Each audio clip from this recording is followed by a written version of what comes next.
మీ relatable క్వశ్చనే. మొన్న ఒక రీల్ చూశాను. మన ఇండియన్ అబ్బాయి కాశ్మీర్కి వెళ్ళినప్పుడు భారత్ మాతకి జై అనండి అక్కడ ఏదో సంథింగ్ ముస్లింది అన్నారనమాట. సంథింగ్ మొహమ్మద్ అల్లా సంథింగ్ ఏదంటే ఈ అబ్బాయి అన్నాడు, నాకు ఇతర మతాల మీద రెస్పెక్ట్ ఉందని చెప్పేసి అని అబ్బాయి అన్నాడు. భారత్ మాతకి జై అని మీరు అనండి అంటే వాళ్ళు వెళ్ళిపోయారు అన్నమాట, పరిగెత్తుకుంటూ వెళ్ళిపోయారు. ఎందుకు మీరు అట్లా అంటలేరు, నాకైతే నమ్మకం ఉంది ఇతర మతాలను రెస్పెక్ట్ ఇచ్చేది, మీకు లేదని చెప్పేసి అని ఆ రీల్ వచ్చిందనమాట. సో కాశ్మీర్లో కూడా 90% అందరూ ఇలా ఉన్నారు, ఇంత పర్సెంటేజ్ ఉన్నట్టు. కాశ్మీర్లో కాదండి, every Muslim is like that. దాన్ని షిర్క్ అంటారు. షిర్క్ అంటే పాపం. అంటే వేరే మత దేవతల్ని కానీ భారతదేశాన్ని కానీ రాముడిని కానీ వీళ్ళని ఒప్పుకోవడం, అసలు వాళ్ళు ఉన్న ఏరియాలో ఇప్పుడు ఫర్ ఇన్స్టెన్స్ ముస్లిమ్స్ 90% ఉన్న ఏరియా అనుకోండి, ఆ ఏరియాలో 10% హిందూస్ ఉన్నారు. వాళ్ళు అక్కడ ఒక గుడి కట్టుకొనియరు. వాళ్ళు గుడి అంటే వాళ్ళ దృష్టిలో భూత ప్రేతాలు అనమాట, ఐడల్ వర్షిప్ అంటే. కాబట్టి ఐడల్ వర్షిప్ ఉండకూడదు అని వాళ్ళ నమ్మకం, వాళ్ళ సిద్ధాంతం. అది వాళ్ళ సిద్ధాంతం ప్రకారంగా వాళ్ళు ఎక్కడ కూడా ఒక గుడిని ఉండనివ్వరు, ఉన్నదాన్ని కూల్చేస్తుంటారు, కొత్తదాన్ని కట్టించుకునే అవకాశం అసలే ఇవ్వరు. దాన్ని షిర్క్ అంటారు, అంటే పాపం అనమాట. ఆ పాపం వాళ్ళు చెయ్యరు, అందుకే వాళ్ళు భారత్ మాతకి జై అన్నారు. నేషనల్ యాంథమ్ అవుతుంటే కూడా నిలబడరు.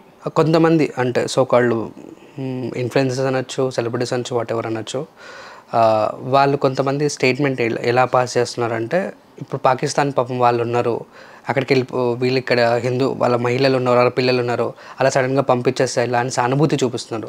దాని గురించి మీరు ఏమంటారు మేడం? వాళ్ళు నిజంగా వాళ్ళ మీద సానుభూతి చూపించడం అవసరమా, లేదంటే ఎలా ట్రీట్ చేయాలి, ఎలా ఆలోచించాలి మనం? ఇప్పుడు వచ్చి అక్కడ హిందువుల మీద మారణ హోమం చేసిన వాళ్ళు అట్లాంటి తల్లులకు పుట్టిన పిల్లలే కదా. రేపు ఈ తల్లులకు పుట్టే పిల్లలు అట్లా గారు అని మీరు గ్యారంటీ ఇవ్వగలరా?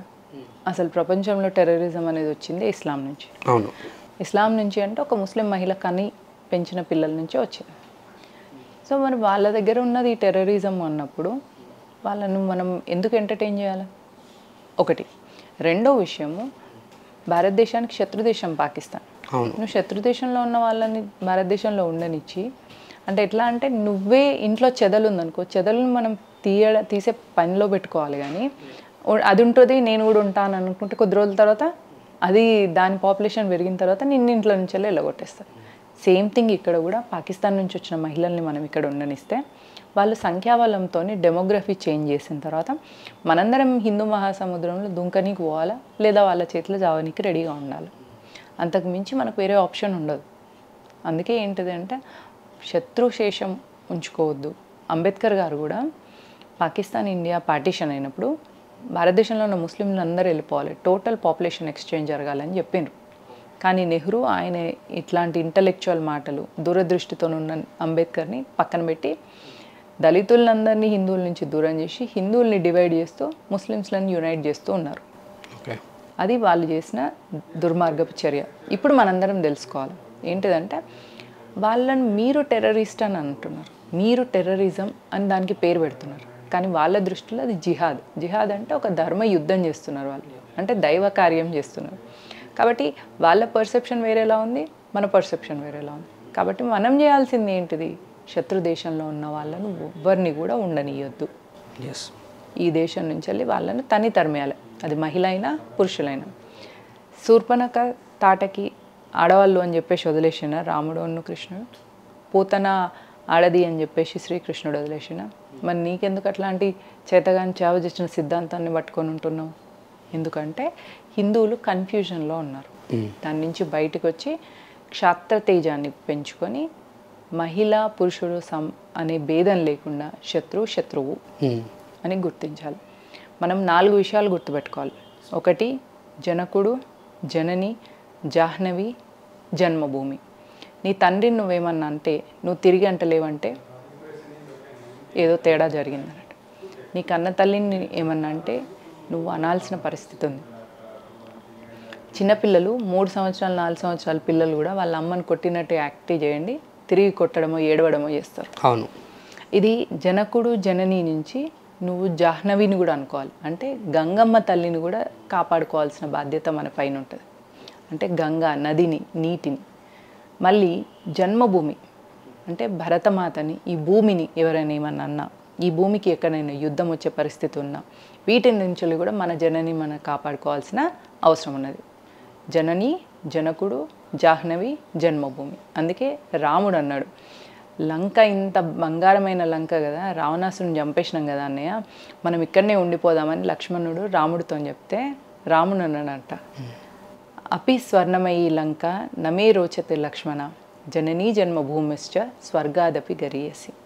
అంటే స్వర్ణమయమైన లంక కూడా మనకు గొప్పది కాదు, జననీ జన్మభూమి, మన జన్మభూమి ఏదైతే ఉందో అయోధ్య, అక్కడికి వెళ్ళిపోదామని చెప్పాను. అట్లనే హిందుస్థాన్లో ఉన్న ప్రతి హిందువు కూడా ఈ జన్మభూమి కోసం నిలబడాలి. ఈ జన్మభూమికి ఎక్కడైనా ప్రాబ్లం వస్తుంది అని అంటే దానికి యుద్ధానికి సిద్ధంగా ఉండాలి.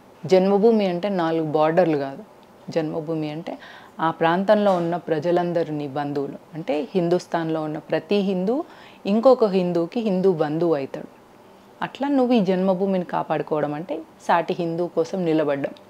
అక్కడ 26 మంది ప్రాణాలు పోయినాయి. ప్యాంట్ తిప్పి చూసి వాడు హిందూ అని కన్ఫర్మ్ చేసుకొని చంపేసినప్పుడు వాళ్ళందరినీ నీ హిందూ బంధువుగా నువ్వు అనుకుంటే వాళ్ళందరి కోసం నరేంద్ర మోదీ ఎలాంటి చర్యలు తీసుకున్నా నువ్వు నరేంద్ర మోదీకి సపోర్ట్గా ఉంటావు. ఇప్పుడు చూడండి, సినిమాలలో యాక్ట్ చేసే కొంచెం నీచులు ఉంటారు, కమల్ హాసన్, ప్రకాష్ రాజ్, సాయి పల్లవి, సమంత, షారుఖ్ ఖాన్. షారుఖ్ ఖాన్ క్లియర్గా అక్కడ క్లారిటీ ఉంది కదా, షారుఖ్ ఖాన్ ఈజ్ అ ముస్లిం. వీళ్ళు ఇంకా డేంజర్ కదా. వీళ్ళు ఏంటిదంటే వాళ్ళనన్నా మనం పట్టుకోవచ్చు, వీళ్ళు ఇంటి దొంగలు, వీళ్ళు ఇంకా డేంజరస్. వీళ్ళ లాంటి వాళ్ళు ఎంత అంటే దిమ్మీస్ అంటారు అన్నట్టు. అంటే ఏంటిదంటే ఎప్పుడైనా ఇస్లాం అట్రాసిటీస్ వచ్చేసి వాళ్ళ రాజ్యం వస్తే వీళ్ళు వాళ్ళ కింద బానిసలుగా ఉండడానికి రెడీగా ఉంటారు. వీళ్ళు ఒక విలువ ఉండదు, ఒక సిద్ధాంతం ఉండదు, ఒక క్లారిటీ ఉండదు, ఒక ఐడియాలజీ ఉండదు. ఇట్లాంటి వాళ్ళు ఇంకా డేంజర్. కాబట్టి వీళ్ళందరినీ గుర్తించాల్సిన పరిస్థితి ఉన్నది ఇప్పుడు మనందరికీ. Youth should be aware. Prakash Raj ఎట్లాంటి మాటలు మాట్లాడతాడో చూడండి. He speaks anti Hindu, anti national, anti Modi, anti BJP. ఎప్పుడు anti Hindu, anti national, anti Modi, anti BJP, anti RSS అయినాయి అనేది అర్థం చేసుకోవాలి యూత్. చేసుకొని ఇప్పుడు యూత్ అందరూ కూడా పాలిటిక్స్ ఎందుకు దీనిలోకి వస్తుంది ఈ టాపిక్లో అని మనం అనుకుంటే, religion and politics are like 2 sides of a coin. సుఖస్య మూలం అర్థం, అర్థస్య మూలం ధర్మం, ధర్మస్య మూలం రాజ్యం అని అంటాం. అంటే ప్రజలు సుఖంగా ఉండాలన్నా, సంపాదించుకొని పెట్టుకొని వాళ్ళ సుఖ సంతోషాలతో జీవించాలన్నా కూడా రాజ్యం, ఆ ప్రజలు ఏ సిద్ధాంతంతో ఉంటారో రాజు కూడా అదే సిద్ధాంతంతో ఉండాలి. అందుకే టెర్రరిస్ట్ పోయి మోదీకో బోలో అన్నాడు. అంటే మోదీ ప్రజల కోసం ఉన్నాడు అని వాళ్ళకి అర్థమైంది. ఈ విషయాన్ని మనం అర్థం చేసుకొని మన నాగరికతకు విలువ ఇచ్చే వ్యక్తికి మనం పట్టం కడితే ప్రధాన సేవకుడిగా, అందుకే నరేంద్ర మోదీ కూడా నేను ప్రధానమంత్రిని అని చెప్పుకోడు, ప్రధాన సేవకుడిని అంటాడు. అట్లాంటి సేవకుల్ని పెట్టుకోవాల్సిన బాధ్యత మన పైన ఉన్నది. మనం ఇంటి ముందట వాచ్మెన్ మంచిగా మనకు సేఫ్టీ ఇచ్చేటోని పెడతాం, పిచ్చోళ్ళని పెడతాం, మంచోని మనకు సేఫ్టీ ఇచ్చేసి కమిట్మెంట్ ఉండి డెడికేటెడ్గా ఉన్న వ్యక్తిని పెడతాం. అట్లే ప్రధాన సేవకుడిని అనుకునే మోదీ లాంటి వ్యక్తిని, అట్లాంటి వ్యక్తిని నిర్మించిన భారతీయ జనతా పార్టీకి మనం మద్దతు ఇచ్చినప్పుడు మన దేశం సేఫ్గా ఉంటుంది, మన సంస్కృతి కూడా సేఫ్గా ఉంటుంది. హలో, తెలుగు రాజ్యం ఛానల్ చూస్తున్నారా? సామాజిక, రాజకీయ, జీవన చిత్రణే తెలుగు రాజ్యం. అతిశయోక్తులు, అసత్యాలు ఉండవు. రాజకీయ కోణం కాదు, ప్రజా కోణమే కొలబద్ద. తెలుగు రాజ్యం వీక్షణ మీ ఉత్తమ అభిరుచికి నిదర్శనం.